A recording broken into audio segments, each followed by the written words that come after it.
नमस्कार, मैं हूं नेहा बेनीवाल और आप देख रहे हैं हलचल इंडिया। बेबाक खबर तेज असर। आइए नजर डालते हैं आज की खास खबरों पर।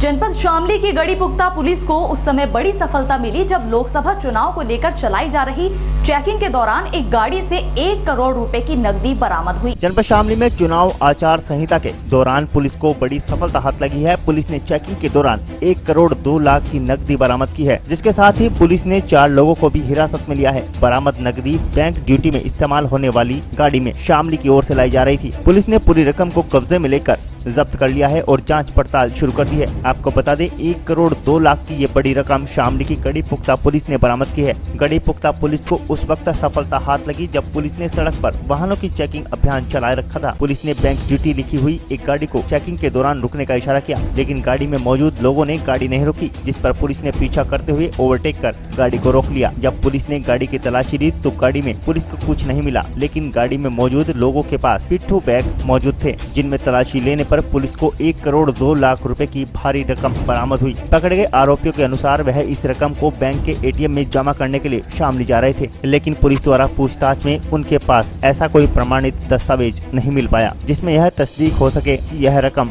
बैंक एटीएम में जमा करने के लिए ले जाई जा रही थी। फिलहाल पुलिस ने पकड़े गए रुपयों को अपने कब्जे में लेकर जब्त कर लिया है और सभी 4 आरोपियों को हिरासत में लेकर जाँच पड़ताल शुरू कर दी है। वहीं पुलिस कप्तान का अंदेशा है कि इस भारी रकम को चुनाव में उपयोग किए जाने के लिए इस्तेमाल किया जा सकता था। ये आचार संहिता 10 मार्च को जब लगी थी, उसके बाद से हमारे ज़िले में फ्लाइंग स्क्वाड टीम इस सक्रिय चल रही थी।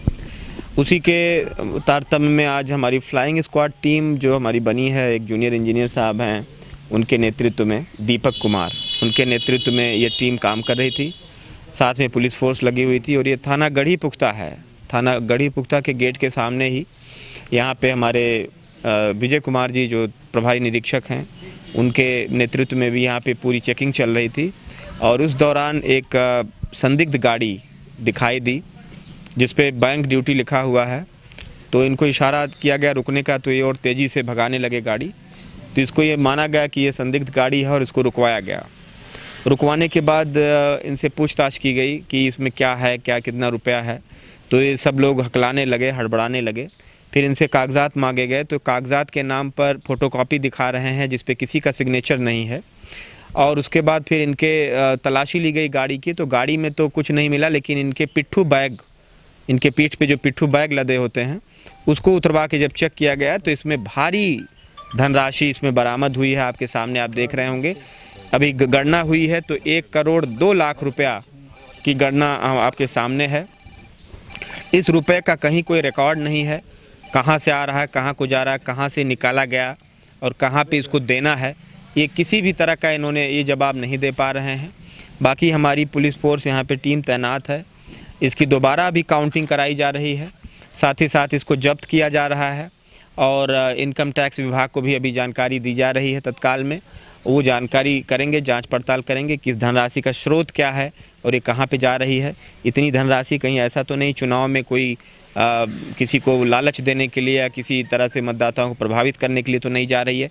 तो ये हमारे शामली पुलिस की और जो हमारे चुनाव में जो टीमें लगी हैं, उनकी एक बड़ी कामयाबी मैं मानता हूँ और अपने लोगों को मैं 20,000 रुपये का नकद इनाम भी दे रहा हूँ और साथ ही साथ एक बड़ी कामयाबी मानते हुए एक बड़ा अमाउंट हमने जब्त किया है। निश्चित रूप से इसका अच्छा प्रभाव पड़ेगा। कितने लोग सर इसमें? एक गनर है इनके साथ में लगे हुए सिक्योरिटी में और 3 लोग और हैं, तो कुल 4 लोग पुलिस की हिरासत में इस समय मौजूद हैं।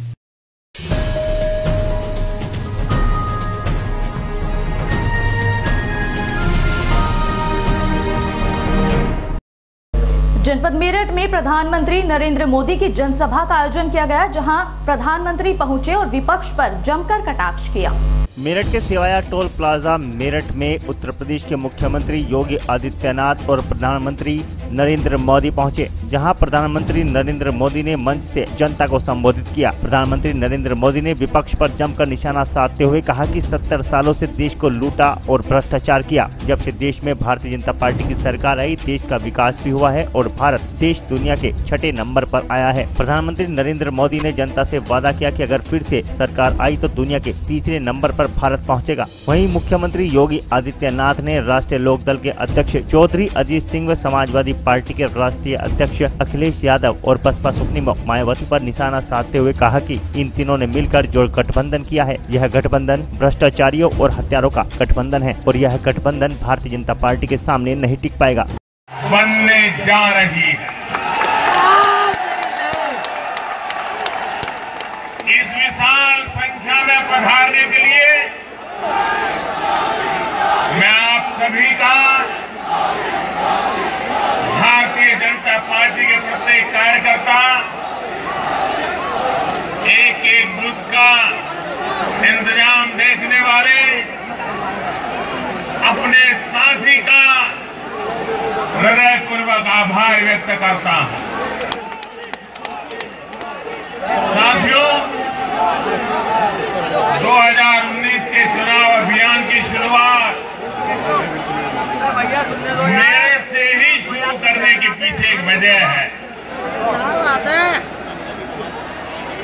2019 का ये चुनाव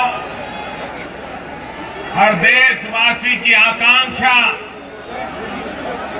मजबूत भारत के सपने से जुड़ा चुनाव है।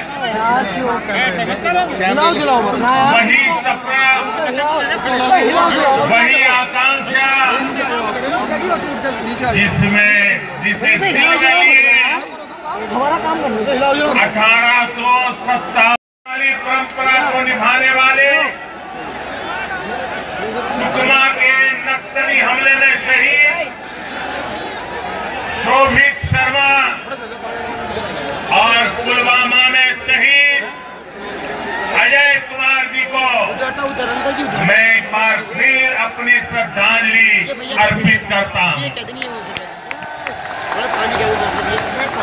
खत्म हो रहा बिल्कुल। हम सबके आदरणीय चौधरी चरण सिंह जी को भी मैं नमन करता हूं। भैया आपको से आ रहा थोड़ा सा इधर सा चौधरी चरण सिंह जी ने भैया थोड़ा देश के लिए महत्वपूर्ण योगदान दिया। चौधरी साहब भीड़ है ना पीछे। देश के उन सपूतों में से हैं जिन्होंने देश की राजनीति को खेत खलिहान और किसान पर ध्यान देने के लिए मजबूर किया। साथियों, 5 वर्ष पहले जब मैंने आप सभी से आशीर्वाद मांगा था,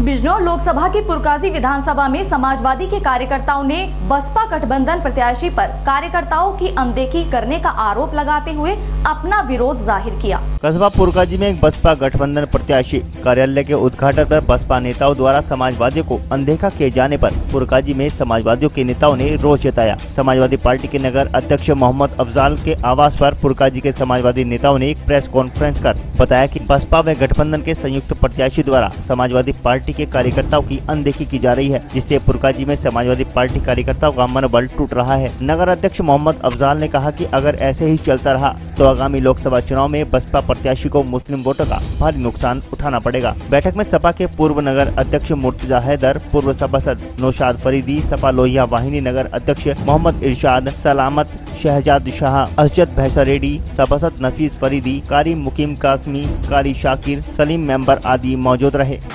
सबसे पहले जो लोग हमारा बुलाने पर हमारे निवास में पहुँचे हैं, उन सबका शुक्रिया अदा करूँगा और उनका मुझ पर एहसान रहेगा। ये मीटिंग में इसलिए बुलवाई गई, जो हमारा संयुक्त प्रत्याशी है मुल्क नागर जी, वो हमारे के सम्मान में कभी रख रहा है। वो हम लोग समाजवादी लोगों को नहीं समझ रहा।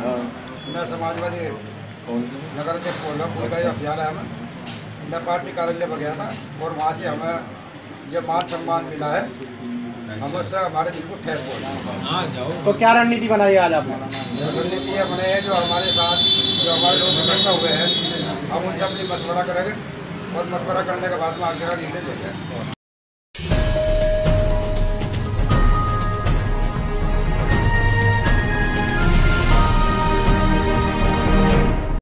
मुजफ्फरनगर के चरथावल थाना क्षेत्र में थानाध्यक्ष राजीव कुमार ने पुलिस और अर्धसैनिक बलों के साथ पैदल मार्च निकालकर शांतिपूर्ण मतदान की अपील की। मुजफ्फरनगर जनपद की चरथावल थाना पुलिस ने आगामी लोकसभा चुनाव को मद्देनजर देखते हुए रेलवे सुरक्षा बल के साथ मिलकर चरथावल कस्बे में पैदल फ्लैग मार्च निकालते हुए नगर वासियों को सुरक्षा का भरोसा जताया। आगामी लोकसभा चुनाव को शांतिपूर्ण संपन्न कराने के लिए चरथावल थाना अध्यक्ष राजीव कुमार ने कमर कस ली है। चरथावल पुलिस ने गुरुवार को सीओ सदर सिद्धार्थ तोमर के साथ थाना प्रभारी राजीव कुमार व कस्बा इंचार्ज सुनील कसाना के नेतृत्व में फ्लैग मार्च किया। फ्लैग मार्च थाने से शुरू होकर बस स्टैंड, बाजार कला, शिव चौक, मुर्दापट्टी, राजीव मार्केट होते होते थाने पर आकर संपन्न हुआ। थाना प्रभारी राजीव कुमार व कस्बा इंचार्ज सुनील कसाना ने कस्बे वासियों को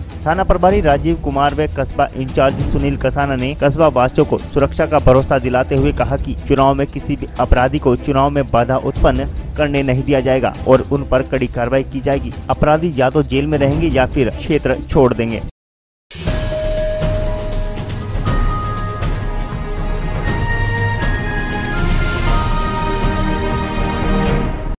हरियाणा की पृथला विधानसभा में स्कूलों की हालत खस्ता हाल है। गांव नारावली के सरकारी स्कूलों में ग्राउंड में भरा पानी कक्षाओं में जा पहुंचा। तस्वीरों में दिखाई दे रहा पृथला विधानसभा के गांव नारावली का यह सरकारी स्कूल है, जहां 5वीं कक्षा तक के नौनिहाल यहां पढ़ने के लिए आते हैं। लेकिन यह स्कूल कम गंदे पानी का तालाब ज्यादा लगता है। स्कूल में महीनों से जमा गंदा पानी अब ग्राउंड से निकलकर कमरों तक पहुंच गया है। आप अंदाजा लगा सकते हैं कि ऐसे गंदे हालात में बच्चे कैसे शिक्षा ग्रहण करेंगे। वहीं अब गर्मी के मौसम के चलते ठहरे हुए इस पानी में मच्छर और कीड़े मकोड़े पैदा होने शुरू हो गए हैं। ऐसे में घर से शिक्षा ग्रहण करने के लिए आने वाले यह छोटे बच्चे शिक्षा ग्रहण कर घर लौटने के बजाय बीमारी लेकर घर जाएंगे। स्कूल के अध्यापकों ने बताया कि पिछले 1.5 साल से स्कूल की हालत ऐसी ही बनी हुई है और अब ग्राउंड का पानी कमरों तक पहुंचने लगा है। उन्होंने बताया कि इस मुद्दे को लेकर वह गाँव के सरपंच, शिक्षा विभाग और एसडीएम तक शिकायत कर चुके हैं, लेकिन आज तक इस समस्या का हल नहीं हुआ। अध्यापकों का कहना है कि पिछले 1.5 साल में 100 से ज्यादा शिकायतें कर चुके हैं, लेकिन नतीजा वही ढाक के 3 पात निकला है। सेंटर में तो भाई सारी समस्या है। सबसे मेन तो यहाँ की बिल्डिंग है।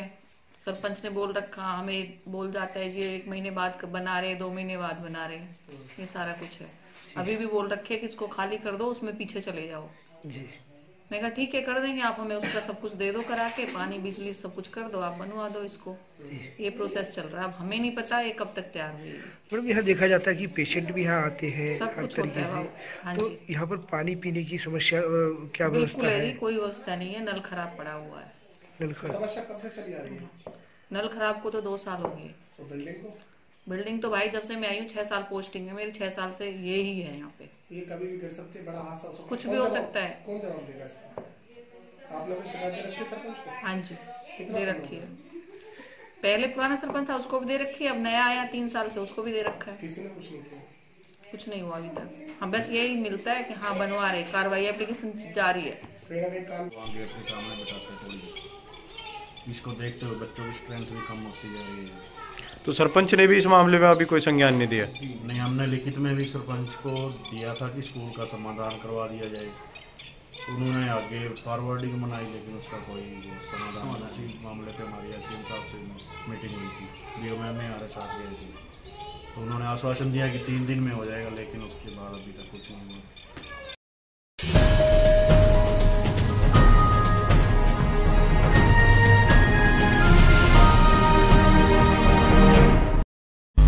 हरियाणा की पृथला विधानसभा में ग्रामीण सरकार से खासे नाराज दिखाई दे रहे हैं। जी हां, पिछले 5 सालों में ग्रामीण क्षेत्र के भीतर विकास कार्य नहीं हो पाए हैं।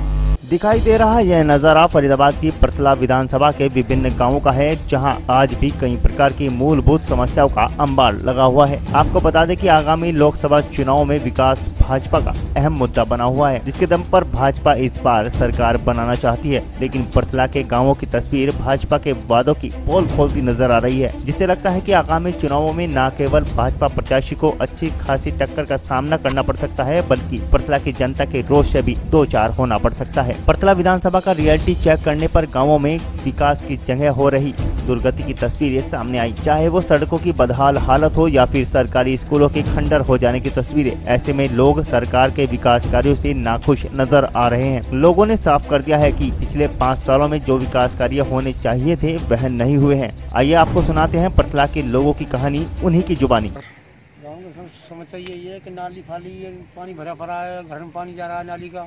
अच्छा। और रोड थोड़ा खराब पड़ा है, सड़क टूटा पड़ा है। बनवाए नहीं गया? लोग आते हैं, गिरते हैं, मरते हैं। बनवाए नहीं? बनवाए कहाँ है, हाथ पाँव टूटते तो 5-7 घर पड़े। तो सरपंच से शिकायत नहीं की इसको लेकर के? शिकायत बहुत कही पर शिकायत को सुनता ही नहीं। क्या करें? क्या कहता सरपंच? वो कहते हाँ लगाएंगे, लग गया, हाँ करवाएंगे। रोड के अलावा, नालियों के अलावा और कोई समस्या है इस गाँव के अंदर? यही समस्या ज्यादा है, नाली की है, रोड की है। शिक्षा ठीक है, स्कूल वगैरह और सब ठीक है, तो ऐसी कोई बात नहीं। मैं तो हूँ हसनपुर से जी, और मेरे यहाँ आना जाना लगा रहता है जी। काफ़ी टाइम से मैं आ रहा हूँ यहाँ। ये रोड की हालत इतनी गंदी है, इसने ना गाड़ी की दर सारी रेड कर दी। एक इधर है, एक उधर है, दोनों रोड गांव के बिल्कुल खत्म हो रखे हैं। कौन सा गांव है जहाँ रोड खराब? फतेहपुर। आप कब से देख रहे हैं इस रास्ते को टूटा हुआ? मैं तो इसे देख रहा हूँ 4-5 महीने से। अच्छा। यही हालत है, अब और भी ज्यादा हालत खराब हो गई है। इसमें पत्थर वगैरह डाल दिए। बारिश के समय पर क्या हालत होती होगी जब अभी ये हालत है? वालों इनकी ज्यादा बुरी हालत होती होगी। हम तो महीने में 2 बार 1 बार आते हैं, और जो यहाँ रहते हैं पब्लिक, मच्छर मक्खी पता नहीं कितना गंदी। सरकार कहती है हर जगह विकास होगा, गली गली में विकास होगा। क्या ये विकास है? ये विकास ये ना, इससे अच्छा विकास क्या होगा? ये नाली नो बन रही, खांचे है रहे, सड़क पर पानी भरो पड़ो। ये भी बताया जा रहा है कि चौपालों की भी समस्या है। चौपालों की कोई समस्या है? हाँ, चौपाल आप देख सकते हो, दिखा सकते हैं आप। अच्छा, क्या समस्या है चौपालों को? ये पुरानी टूटी पड़ी है, बन नहीं रही। तो क्यों नहीं बना रहे सरपंच? अब क्या कह सकें। कोई विकास कार्य नहीं हुआ? पल्ली साइड हुए, इस मोहल्ले में नहीं हो रहा? नहीं। क्यों अलग अलग क्यों पक्षपात किया जा रहा है? कह नहीं सकते। सरपंच कौन है? भूप सिंह। सरदार जी, गांव लड़ौली की बात करें, क्या कुछ समस्या है इस गांव में? समस्या यार चौपार देख लो, ना कोई गली में कोई आ रहा है, जमादार कोई आएगा ना ऊपर तो कोई पिलाएंगे, तब तो जमादार आएंगे ना। तो देख लो आप हालत के क्या हो गया। गंदगी के अंबार लगे हुए, बस देख लो, गंदगी के अंबार देखे जाओ। हाँ। अच्छा, और क्या समस्या है? रोड बाकी सारी गली पहली बनी पड़ी है, या सरपंच ने कुछ भी ना करवाया। कौन है सरपंच? भूप सिंह। ममता जी, क्या समस्या है? कौन सा? अरे भैया समस्या आई है सबरी ना, तो नाली ने साफ करवावा है, और कोई जब नेता आ जाएगा जब तो आप भी डोलोगे भगो, और उनने भी जमादार भी आएंगे, और घेर भी जाए हो तो लेकर के हो घेर जाए। कभी नाली ने तो करवावे ना, वन न करो कच्ची सरपंची जैसे ठाड़ो हो। कोई विकास कार्य कोई तरक्की वाने अपने मोहल्ले में अपनी कोठी बनाई और अपने मोहल्ले में करवाए वैसे जी। सर, समस्या बता रहे हैं आप पानी की, क्या समस्या है? जो पानी जो नल का जो पानी पीने लायक नहीं है। बच्चे मतलब हमें मजबूरी से पानी पीना पड़ता है। अच्छा, कैसे कोई मतलब कोई बातचीत नहीं करी सरपंच से कि भाई पीने पानी के लिए सरपंच से कई बार बोला, सुविधा करी जाए? सरपंच से हमने इस संदर्भ में कई बार बोला, लेकिन सरपंच कहता है करवाने के लिए, लेकिन अभी तक करवाया नहीं है। वैसे क्या कह देता है? वो ये कहता है कि ग्रांट आई नहीं है अभी, मतलब ऐसे, क्योंकि जो पंचायत का इस गांव की जो पंचायत है, इसके पास मतलब अपना मतलब कोई इनकम सोर्स नहीं है। अच्छा, इसलिए। तो कभी विधायक वगैरह से मिले हो? हम तो नहीं मिले विधायक से वैसे। और क्या समस्या है स्कूल के अंदर? ये सरपंच का काम है विधायक से मिलने का। नहीं, स्कूल के अंदर और क्या समस्या है? कोई बिल्डिंग वगैरह या कोई बच्चे के लिए और कोई कुछ? बच्चों के लिए मेन प्रॉब्लम तो पानी की यहाँ पर, हमारे यहाँ पर। पानी कहाँ से पीते बच्चे? पर पानी नल से पीते हैं, इस नल से पानी पीते हैं। जब अच्छा नहीं तो फिर कहीं घर से बुलाते हैं क्या पानी? हमको पीना पड़ता है पानी। से ज़्यादा ही खराब है, इसके लिए हमने पंचायत को लिख के दिया था पहले तो सरपंच को, उसके बाद सरपंच ने कोई समाधान नहीं किया यहाँ का। फिर हमने अपने अधिकारियों को, BO को, DO को लिख के दिया, उनकी रिसीविंग भी हमारे पास, तो तब भी कोई समाधान नहीं हो पाया। और SDM के इमाम जो पहले SDM थे, इससे पहले अब नए आए हैं, तो उनसे मीटिंग हुई थी, DO मैम के साथ हुई थी, उस टाइम दोनों ही थे हम। तो उन्होंने यही कहा था कि आपका 3 दिन में हम इसका समाधान करवा देंगे। तो आज तक तो कोई हुआ नहीं सर। उसके बाद भी हमने कई बार लेटर लिख लिए, कम से कम रिमाइंडर तो हम भेजते रिमाइंडर तो कम से कम 1.5 साल में हमारे 29 लेटर हो चुके होंगे इस मामले में। तो ये समस्या कितने दिनों से बरकरार है इसी तरह? 1.5 साल हो गया सर। तो अभी तक किसी प्रशासन ने कोई संज्ञान नहीं लिया इस मामले में? 2017 में आए थे, न्यूज़ बनी थी हमारी, तो यहाँ आने के बाद अगस्त में हमने यहाँ ज्वाइन किया था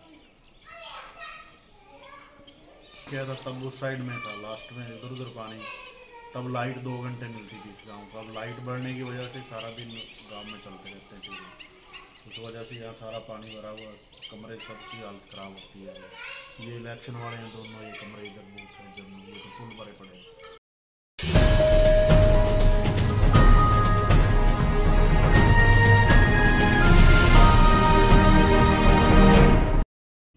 जनपद बागपत की बालेनी थाना पुलिस ने बाइक बोट लूटने वाले बदमाश को 2 बाइक बोट और तमंचे सहित गिरफ्तार किया। जनपद बागपत की बालेनी पुलिस टीम को एक बार फिर बड़ी सफलता हाथ लगी है। मुखबिर की सूचना के अनुसार बाइक बोट को बुकिंग करने के बाद लूट करने वाला लुटेरा पकड़ लिया गया। लुटेरे के पास से लूटी हुई 2 बाइक, 1 तमंचा और 2 जिंदा कारतूस व नेम प्लेट भी बरामद की गई है। दरअसल मामला जनपद की बालेनी थाना क्षेत्र का है, जहां बालेनी थाना क्षेत्र के गांव मवी कला निवासी विजय ने अपनी बाइक बोट लूट की रिपोर्ट थाने में दर्ज कराई थी। इसी तरह की दूसरी लूट खेकड़ा थाना क्षेत्र साकरोद के अमित से लूट कर लुटेरा बाइक लेकर फरार हो गया था। तभी से जनपद की पुलिस लुटेरे की तलाश में जुटी थी। मुखबिर की सूचना के अनुसार बालेनी पुलिस को लुटेरे की सूचना मिली। लुटेरा बाइक लेकर जा रहा था। पुलिस ने घेराबंदी करने के बाद लुटेरे को पकड़ लिया। अमित के पास से लूटी गई 2 बाइक, 1 तमंचा, 2 जिंदा कारतूस और नेम प्लेट बरामद हुई है। अमित बाइक लूटने के बाद बाइक के नंबर चेंज कर देता था। पुलिस की पूछताछ से पता चला है कि लुटेरा अमित अपनी पत्नी की वापसी के लिए बाइक बोट को लूटता था। उसकी पत्नी उसे छोड़कर चली गई थी। अमित का कहना है कि अब जेल में उसकी पत्नी उससे मिलने आएगी। देखिए, यहाँ पे एक अपराधी थाना बालेनी के द्वारा पकड़ा गया है और ये अपराधी अमित नाम है इसका। ये जो यहाँ पे किराए पे बाइक बोट की एक व्यवस्था हुई है, मोटर बाइक्स लोग किराए पे लेके जाते हैं, उसी को इसने निशाना बनाया था। इन्होंने 2 घटनाएं करी थी इस जनपद में। एक भी खेकड़ा से कुछ दिन पहले इसने एक बाइक बोट को बुक किया और उसको ला करके जानी से लूट लिया। यानी जो उसका ड्राइवर बाइक का बोट का होता था उसको चकमा दे करके और वहाँ से बाइक लेकर के फरार हो जाता था। वो बाइक इसकी रमाला में पकड़ी गई थी और बाद में वो संभवतः किसी न किस तरीके से ये मैनेज करके वहाँ से छुड़ाया। उसके बाद लेकर के इसके कहीं ना कहीं ये पूरा महादेव के जंगल में पहुँचाया हुआ था। उसको संभवतः काटने उठने का इसका प्लान हुआ। दूसरी बाइक इसने अभी पुनः कल मवी कला गांव से वही बुक करके ले गया। बुक करके जाने के लिए ले जा रहा था, लेकिन उसको मवी कला के जंगल में ले गया। वहाँ भी इसने कुछ बहाना बना करके उस बाइक को लूट ली। उसके साथ साथ उस आदमी से इन्होंने कुछ पैसे और उसके मोबाइल भी लूट लिए थे। ये लूटने के बाद बाइक का नंबर चेंज कर देता था और उसके बाद वहाँ से फरार हो जाता था। दोनों बाइकें पकड़ी गई हैं और बाइक पकड़ने के बाद इसके पीछे हम लोग लगे और लग के इसको भी हमने अरेस्ट किया है। ये बड़ौद का रहने वाला है और ये जो बाइक बोट चलाने वाले लोग हैं उसको ये निशाना बनाता था। इस प्रकार ये बाइक लुटेरा था। इसके बारे में और जानकारी प्राप्त की जा रही है और अग्रिम कार्रवाई की जा रही है। इसके गैंग में और भी आदमी थे?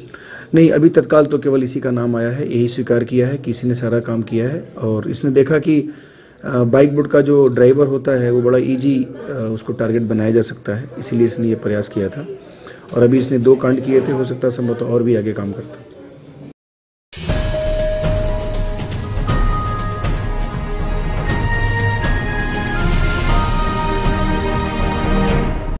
जनपद शामली के कस्बा कैराना में कालाबाजारी कर ले जा रहे राशन के 72 कट्टे चावलों से भरी एक पिकअप गाड़ी से 3 युवकों को गिरफ्तार कर लिया गया।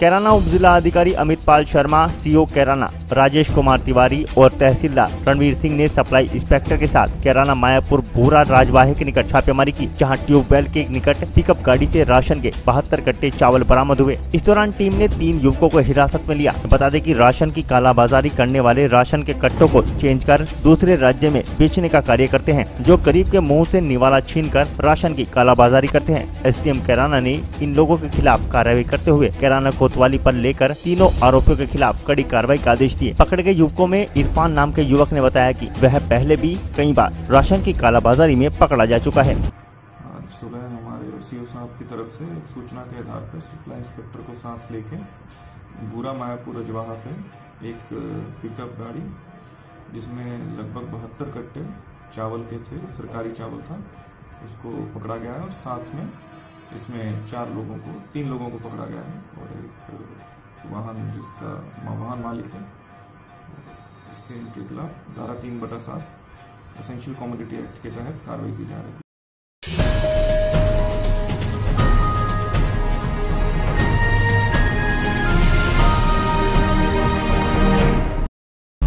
महाभारत कालीन श्री शीतला माता मंदिर पर मेले के प्रथम दिन 2 लाख श्रद्धालुओं ने प्रसाद चढ़ाया। वहीं इसी दौरान जेब कतरों ने 2 महिलाओं के गले से चेन उड़ा ली। विश्वविख्यात महाभारत कालीन श्री शीतला माता बबरेवाली के मंदिर पर मेले के प्रथम दिन करीब 2 लाख श्रद्धालुओं ने प्रसाद चढ़ाया। नवविवाहित जोड़ों व नन्हे मुन्ने बच्चों ने मां के दर्शन कर मन्नतें मांगी। मीरापुर कस्बे से करीब 3 किलोमीटर की दूरी पर स्थित विश्वविख्यात श्री शीतला माता बबरेवाली के मंदिर पर प्रत्येक वर्ष होली के 7 दिन बाद शीतला सप्तमी को शुरू होने वाले मेले के प्रथम दिन प्रसाद चढ़ाने के लिए मंदिर परिसर में जन सैलाब उमड़ा। इस दौरान शीतला माता को प्रसाद चढ़ाने के लिए पूरे देश के साथ साथ विदेशों तक के श्रद्धालु यहां पहुंचे। बुधवार को मेले के प्रथम दिन करीब 2 लाख श्रद्धालुओं ने माता के दर्शन कर प्रसाद चढ़ाया। मंदिर परिसर में बुधवार को सुबह 3 बजे से ही श्रद्धालुओं की भीड़ जुटनी शुरू हो गई थी तथा प्रसाद चढ़ाने के लिए करीब 1 किलोमीटर लंबी लाइन भी लग गई थी। दोपहर में भारी भीड़ व गर्मी के चलते लाइन में लगी कई महिलाएं बेहोश होकर गिर पड़ी तथा गर्मी से बच्चे भी बेहाल दिखाई दिए। इस दौरान पुलिस को व्यवस्था बनाने में पसीने भी छूट गए। वहीं मेले की मान्यता के अनुसार यहाँ पहुँचे सैकड़ों लोगों ने अपने नवजात शिशुओं के मुंडन भी कराए तथा मंदिर में पहुंचे नवविवाहित जोड़ों ने भी माता को प्रसाद चढ़ाकर अपने सुखी वैवाहिक जीवन की कामना की। वहीं दूसरी ओर शीतला माता बबरेवाली के प्राचीन मेले में जहां बुधवार की सुबह से ही श्रद्धालुओं की भीड़ जुटनी शुरू हो गई थी, वहीं श्रद्धालुओं को प्रसाद चढ़ाने के लिए करीब 1 किलोमीटर लंबी लाइन से होकर माता के भवन पर पहुंचना पड़ रहा था। मेले में आई हुई ग्राम पुट्टी इब्राहिमपुर निवासी महिला ममता पत्नी बलबीर व अंजू पत्नी कपिल के गले से चोरों ने सोने की चैन चोरी कर ली। दोनों पीड़िताओं ने बताया कि उनकी 2-2 तोले की सोने की चैन चोरी हुई है, जिनकी कीमत करीब 1.5 लाख रुपए बताई जा रही है। प्रसाद अपनी अपनी मनोकामना की वे चाहते हैं। इनमें श्रद्धा विश्वास इतना है लोगों का कि लोग 500 किलोमीटर से तो यहाँ से और बाहर से विदेश में भी जो है वो यहाँ पहुँचने की या यहाँ के प्रति जो है प्रसाद भेजने की कोशिश करता है। भैया इस मेले में कितने भक्त आते हैं? लगभग 5 लाख आदमी का मेला है। कितने दिन का मेला होता है? 2 दिन का मेला है। प्रसाद का 2 दिन पर चलता है, 1 हफ्ता है। प्रसाद 2 दिन चढ़ता है। अच्छा, कब समाप्त होगा ये मेला? ये 30 तारीख को समाप्त होगा।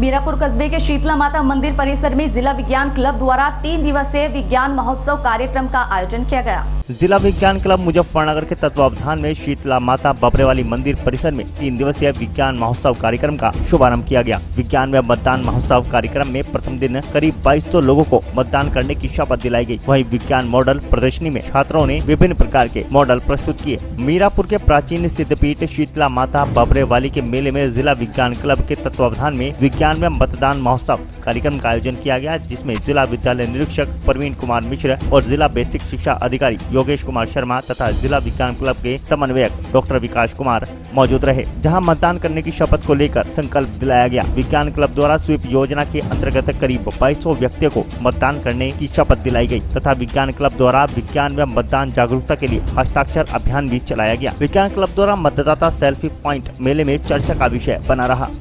आज विज्ञान एवं प्रौद्योगिकी विभाग उत्तर प्रदेश लखनऊ के निर्देशन में जिला विज्ञान क्लब मुजफ्फरनगर के द्वारा एक 3 दिवसीय विज्ञान महोत्सव कार्यक्रम हमने मनाया। विज्ञान महोत्सव के साथ साथ हमने मतदान जागरूकता कार्यक्रम भी यहाँ चलाया है, जिसमें एक सेल्फी पॉइंट बनाया गया था विज्ञान क्लब के द्वारा। उस सेल्फी पॉइंट पे लगभग 3000 से ज़्यादा व्यक्तियों ने अपनी सेल्फी ली कि हम स्वयं मतदान अवश्य अनिवार्य रूप से करेंगे और अन्य लोगों को प्रेरित करेंगे। विज्ञान क्लब के द्वारा स्वास्थ्य शिविर आयोजित किया गया, जिसमें मेडिकल टीम जानसठ के द्वारा स्वास्थ्य चेकअप फ्री किया गया, दवाई वितरित की गई। एक विज्ञान के चमत्कारों की व्याख्या की गई दीपक शर्मा जी द्वारा, जो कि एक साइंटिस्ट हैं, और इसके अलावा विज्ञान के सरल प्रयोग, गणित के सरल प्रयोग, और ये हमारा 3 दिन का यहाँ महोत्सव कार्यक्रम रहेगा, जिसमें कल विभिन्न विषयों पर चर्चा होगी, व्याख्यान होंगे, प्रतियोगिताएं कार्यक्रम आयोजित किए जाएंगे। रात्रिकालीन में टेलीस्कोप यहाँ लगाया गया है, टेलीस्कोप के द्वारा रात्रि दर्शन कराया जाएगा, और विज्ञान फिल्में आज दिन में चली है, विज्ञान फिल्म शो भी आज बच्चों को दिखाया जाएगा। कितने दिन का प्रोग्राम है ये? 3 दिन का प्रोग्राम है, जो 27, 28, 29 मार्च को चलेगा। आज मेले में जितना भीड़ रही उसमें बहुत अच्छा यहाँ सभी बच्चों ने एंजॉय किया और सेल्फी पॉइंट विशेष रूप से आकर्षण का केंद्र रहा।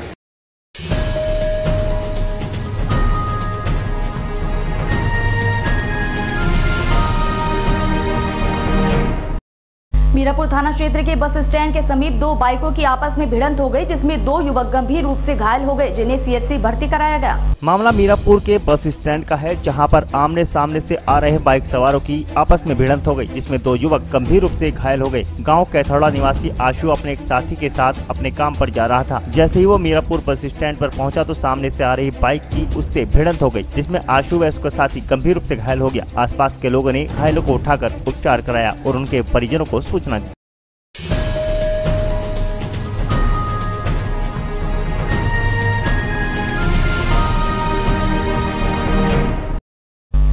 उत्तर प्रदेश की झांसी में उजाला साहू समाज के तत्वाधान में आयोजित होने वाले कर्माबाई जयंती के अवसर पर आयोजित होने वाले सामूहिक सम्मेलन की पदाधिकारियों ने प्रेस वार्ता कर जानकारी दी। उत्तर प्रदेश के झांसी में उजाला साहू समाज के तत्वावधान में 31 मार्च को कर्माबाई जयंती के अवसर पर भव्य विवाह सामूहिक सम्मेलन आयोजित किया जाएगा, जिसको लेकर एक स्थानीय होटल में पत्रकार वार्ता के दौरान जिला अध्यक्ष धर्मेंद्र साहू ने जानकारी देते हुए बताया कि 31 मार्च को कर्माबाई जयंती की शोभा यात्रा तथा सामूहिक विवाह सम्मेलन के उपलक्ष्य में जिला साहू समाज द्वारा साहू समाज राम जानकी मंदिर बगांव गेट से शोभा यात्रा प्रारंभ होगी। शोभा यात्रा बड़ा बाजार, गांधी रोड, सुभाषगंज, गल्ला, रानी महल, सिंधी होटल से होती हुई कुइया पहुंचेगी, जहां शोभा यात्रा विवाह सम्मेलन में परिवर्तित हो जाएगी। उन्होंने बताया कि समस्त कार्यक्रम रात्रि 9 बजे तक समाप्त होंगे। जिला अध्यक्ष धर्मेंद्र साहू ने बताया कि साहू समाज प्रमुख देश समाज में व्याप्त दहेज को अभिशाप माना गया है और समाज में गरीब कन्याओं की शादी जिला साहू समाज में कई वर्षों से कराई जा रही है। अभी तो हम लोगों के पास 6 आई हैं और प्रयास ये किया जाए अगली बार 60 हो जाए। पूरा कार्यक्रम क्या है? पूरा कार्यक्रम है कर्माबाई जयंती, कलश यात्रा और शोभा यात्रा और बारात और शादी मुक्ताकाशी मंच पर। ये कार्यक्रम होगा शुरू साहू समाज मंदिर अंदर बड़गांव गेट झांसी से। जी किसके जिले से लोग आ रहे हैं? जिले से क्योंकि पूरे हिंदुस्तान में साहू समाज जयंती बनाई जाती है, तो जनरली सभी जगह बनाई जाती है, इसलिए साहू समाज झांसी से ही, क्योंकि सब जगह बनाई जाएगी तो वहाँ के लोग यहाँ नहीं आ पाएंगे, यहाँ के लोग वहाँ नहीं जा पाएंगे, इसलिए जिला साहू समाज के ही लोग झांसी से ही लगभग आएंगे। कितनी शादियाँ हो रही हैं? 6। लक्ष्य कितने का था? लक्ष्य तो हम लोगों का पहली बार प्रयास किया है तो 6 आ गई। हमारे लिए बहुत सौभाग्य की बात है कि बिना मुहूर्त की शादी हम लोग कर रहे हैं। समाज में एक अच्छा संदेश पहुंचाने का प्रयास कर रहे हैं कि कर्माबाई जयंती से बड़ा शुभ दिन कोई नहीं हो सकता है।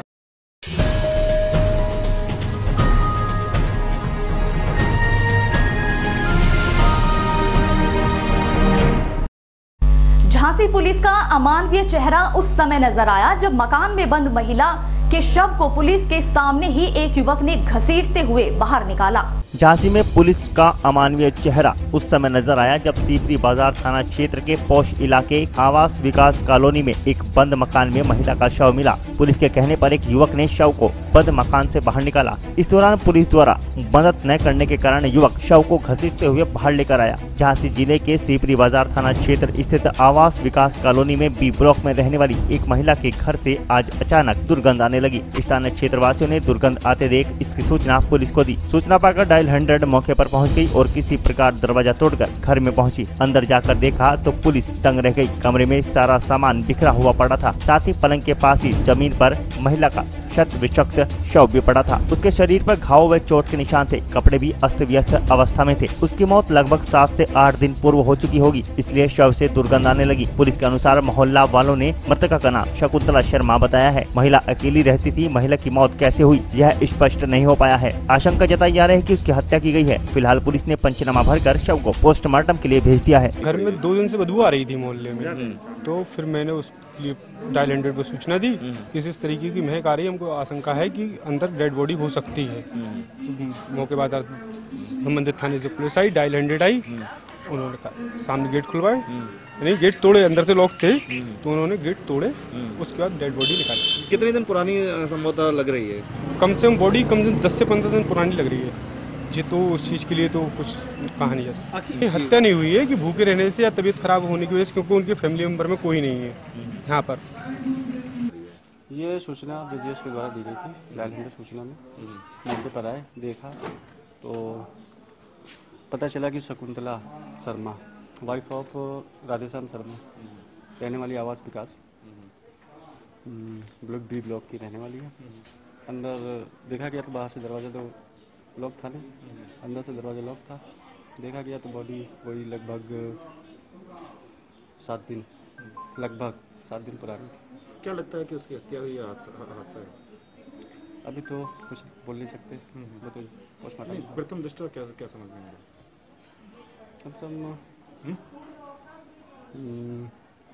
ऐसा समझ में आ रहा है कि कुछ ने कुछ तो जमीन में लेटी थी, ऐसा तो कुछ था नहीं। लगता है कि हत्या।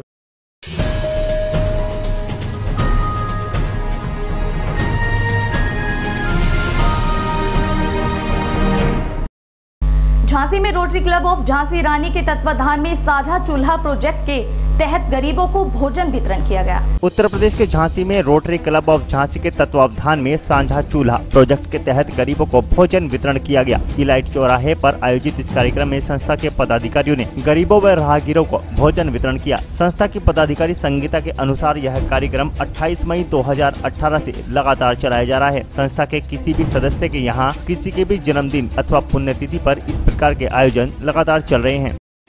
ये एक्चुअली हमारा Rotary Club of Rani Jhansi का प्रोग्राम है, जिसमें हम एक we are just giving a message that we should feed the hungry people on an ongoing basis.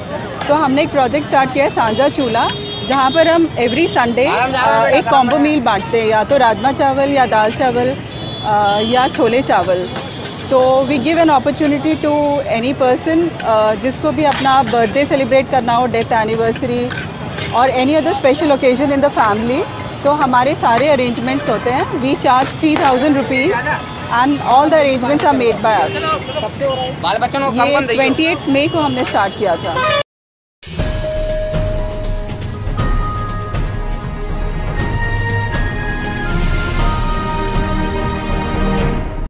जनपद झांसी में जिला क्षय रोग अस्पताल में विश्व क्षय रोग दिवस के अवसर पर संगोष्ठी का आयोजन किया गया।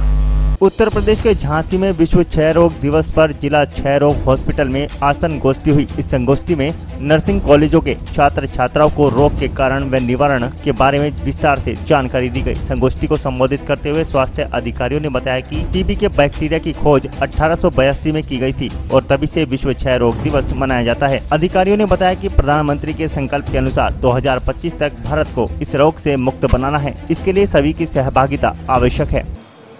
इसमें हमारा उद्देश्य जो नर्सिंग कॉलेज के स्टूडेंट्स आए थे, चूँकि नर्सिंग कॉलेज के स्टूडेंट्स को ही नर्सिंग केयर में जाना है, इन्हीं को यही डिजीज़ से और ट्रीटमेंट से जुड़े होते हैं, तो इनको इसलिए जागरूक करना था कि ट्यूबरक्लोसिस 100% क्यूरेबल डिजीज़ है। अगर टीबी का मरीज पूरा ट्रीटमेंट लेता है तो वो ठीक हो जाता है, अगर इलाज छोड़ देता है या रूट का इलाज करता है तो MDR टीबी यानी बिगड़ी टीबी में कन्वर्ट हो जाता है। 24 मार्च 1882 को डॉक्टर रॉबर्ट कोक ने इस बैक्टीरिया को खोजा था जिससे कि टीबी की बीमारी फैलती है। इसीलिए 24 मार्च को उनको रिस्पेक्ट देने के लिए वर्ल्ड टीबी डे मनाया जाता है। क्या हुआ संगोष्ठी में, कौन कौन लोग आए थे? सर, संगोष्ठी में विधिक न्यायाधीश जी आए थे, हमारे मुख्य चिकित्साधिकारी महोदय, WHO कंसल्टेंट झांसी रीजन और डॉक्टर OP गोयल जो कि रिटायर्ड एडिशनल डायरेक्टर हैं। ये लोग आए और इन्होंने स्टूडेंट्स को और स्टाफ को ट्यूबरक्लोसिस के लिए जागरूक किया। सर, संगोष्ठी में बताया गया कि प्रधानमंत्री जी की, भारत सरकार की जो योजना है सन 2025 तक हमको भारत को टीबी मुक्त करना है, इसके लिए क्या क्या योजनाएं चलाई जा रही हैं। इसमें बताया कि एक्टिव केस फाइंडिंग होती है, मोबाइल मोटर वैन से रोगियों को ढूंढा जाता है, रोगियों को उत्प्रेरित करने के लिए पोषण योजना शुरू की गई है जिसमें 500 रुपये प्रति माह रोगी के अकाउंट में ट्रांसफ़र किए जाते हैं। इसके अलावा आजकल हम MDR और XDR के ट्रीटमेंट में काफ़ी आगे निकल गए हैं। इसमें एक दवा विडाक्विलिन को लॉन्च किया जा चुका है जो कि बहुत ही कीमती दवाई, बहुत ही महंगी दवाई है, लेकिन रोगी को फ्री ऑफ कॉस्ट उपलब्ध कराई जाती है।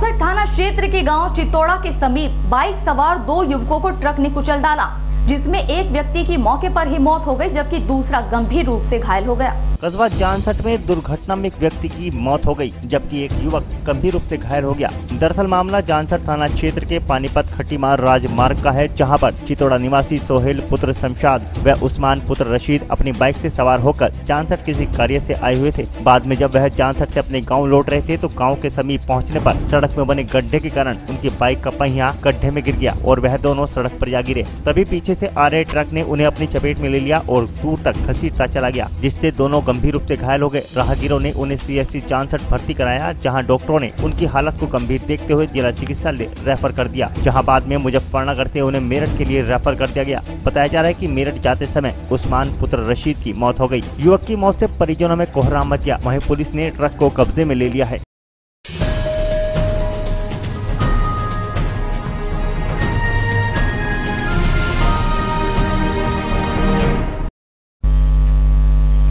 जांसट थाना क्षेत्र के गांव तिसंग मार्ग पर अज्ञात कारणों के चलते एक बाइक सवार की मौत हो गई। सूचना पर पहुंची पुलिस ने शव को पोस्टमार्टम के लिए भेज दिया। कस्बा जांसट में एक व्यक्ति की अज्ञात कारणों के चलते मौत हो गई। मामला जांसट थाना क्षेत्र का है, जहां पर जिला मेरठ के कस्बा फलावदा निवासी सुखराम पाल पुत्र मोराली लाल अपनी बाइक से जांसट अपनी रिश्तेदारी में आया हुआ था। जैसे ही वह गांव तिसंग के पास पहुंचा तो किसी अज्ञात वाहन ने उसे टक्कर मार दी और फरार हो गया, जिससे वह बाइक से गिर गया। राहगीरों ने उसे CHC जांसट में भर्ती कराया, जहाँ चिकित्सकों ने उसे प्राथमिक उपचार के बाद मृत घोषित कर दिया। सूचना पर पहुंचे परिजनों ने पुलिस को मामले की सूचना दी और शव को पुलिस ने कब्जे में लेकर पोस्टमार्टम के लिए भेज दिया।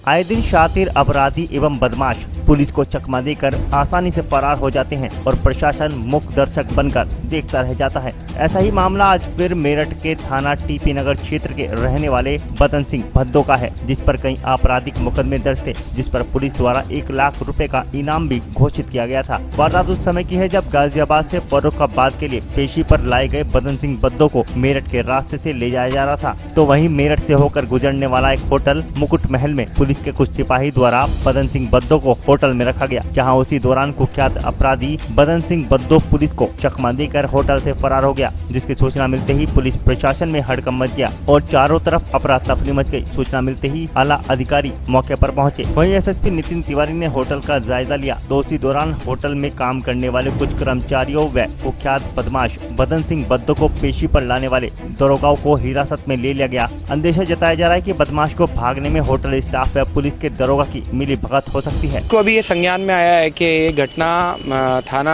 TP नगर थाना ब्रह्मपुरी क्षेत्र के बीच की है और इसमें बदन सिंह भद्दो करके एक पुराना अपराधी जो मेरठ को बिलोंग करता था, जिसमें पूर्व में भी 1 लाख रुपए का इनाम रह चुका था, ये अभी पुलिस कस्टडी से फरार हुआ है। जनपद फर्रुखाबाद की पुलिस इसको फर्रुखाबाद से गाजियाबाद पेशी पर लेकर गई थी और वहाँ से लौटते समय पेशी पर ये जनपद मेरठ में आया और मेरठ में आने के बाद ये यहाँ से फरार हुआ है। पुलिस अभी और भी सारी डिटेल्स जो यहाँ के जितने भी कर्मचारी गण हैं जो इसको लेकर आ रहे थे, पुलिसकर्मी गण हैं, उनसे अभी पुलिस और डिटेल्स अभी एक्सट्रैक्ट कर रही है। इसके अलावा कुछ संदिग्ध लोग और भी हैं जो पुलिस ने गिरफ्तार किए हैं। पुलिस अभी उनसे भी अभी पूछताछ कर रही है, तो बहुत जल्दी पूरी डिटेल्स आपको मुहैया करा दी जाएंगी। कहाँ से फरार हुआ ये और किस होटल का नाम आ रहा है? और देखिए, एक होटल है जो ब्रह्मपुरी थाना क्षेत्र में पड़ता है, उस होटल की बात आ रही है। बहुत सारी डिटेल्स अभी थोड़ी देर से उपलब्ध करा दी जाएंगी।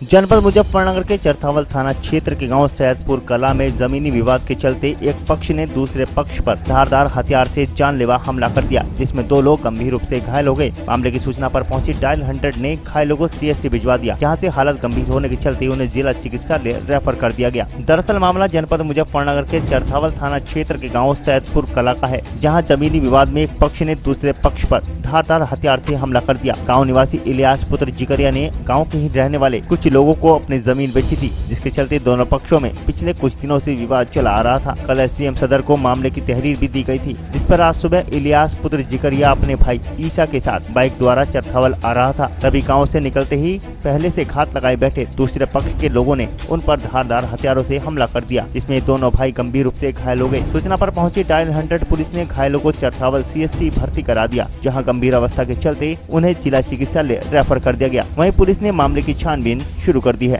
पूरा मामला ये था जी, मुझे पिछले मामले का तो पता नहीं। मैं इनके साथ सुबह चला मोटरसाइकिल पे अपने गांव में जाने के लिए। मेरा गांव है कसोली, ये मेरी बुआ के लड़के थे। उसने मोटरसाइकिल वहीं से चरथावल का रास्ता बनता है, वो एकदम से उन्होंने कहा कि रुक, और इन्होंने मोटरसाइकिल के ब्रेक मारे। उन्होंने झगड़ा किस बात को लेकर?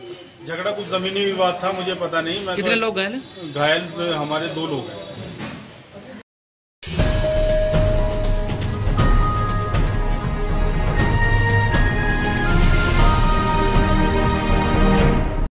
मेरठ की बहसुमा थाना पुलिस ने एक सराहनीय कार्य किया है, जहां फर्जी ट्रू कॉलर पर डीजीपी उत्तर प्रदेश के नाम से रोब गालिब करने वाले 2 युवकों को पुलिस ने गिरफ्तार किया है। कस्बा रामराज के मोहल्ला मायानगर के 2 युवक अरुण कुमार व राम गोपाल ने फर्जी आईडी डीजीपी उत्तर प्रदेश की बनाकर उच्च अधिकारियों पर कॉल कर उनसे कार्य करवाया करते थे। राम गोपाल ने अरुण का मोबाइल लेकर आईजी मेरठ को फोन किया तथा एसएसपी मेरठ को सरकारी नंबर पर फोन किया। जब इनकी जाँच हुई तो पूरा मामला पकड़ में आ गया, जिस पर एसओ बहसुमा रविंद्र काम्बोज को सर्विलांस एक्सपर्ट टीम द्वारा बताया गया कि ट्रूकॉलर पर डीजीपी उत्तर प्रदेश की आईडी लगी है तथा इसका एड्रेस जांच उपरांत अरुण और राम गोपाल का निकला, जिस पर पुलिस ने छापेमारी करते हुए दोनों युवकों को गिरफ्तार कर लिया और दोनों को मुकदमा दर्ज कर जेल भेज दिया है।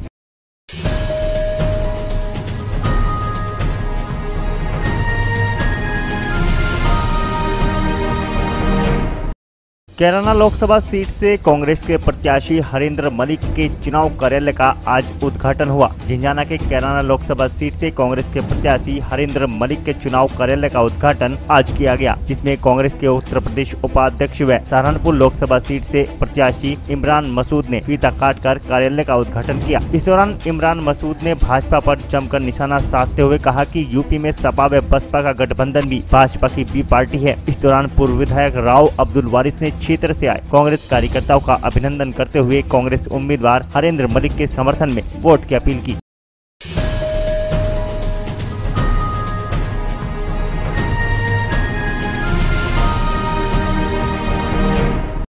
मेरठ की बहसुमा पुलिस ने शराब तस्करों को गिरफ्तार किया है, जिनके कब्जे से 5-5 लीटर कच्ची शराब बरामद हुई है। मामला बहसुमा थाना क्षेत्र के गांव शाहपुर का है, जहां पर मुखबिर की सूचना पर पुलिस ने चेकिंग अभियान चलाया हुआ था। मुखबिर की सूचना के अनुसार एसओ बहसुमा ने शाहपुर पहुंचकर सघन अभियान चलाया और छापेमारी की, जिसमें पुलिस को बड़ी सफलता मिली और पुलिस ने 2 युवकों को गिरफ्तार कर लिया, जिनके कब्जे से 5-5 लीटर कैन में कच्ची शराब बरामद हुई है। पुलिस ने दोनों के खिलाफ कार्रवाई करते हुए जेल भेज दिया है।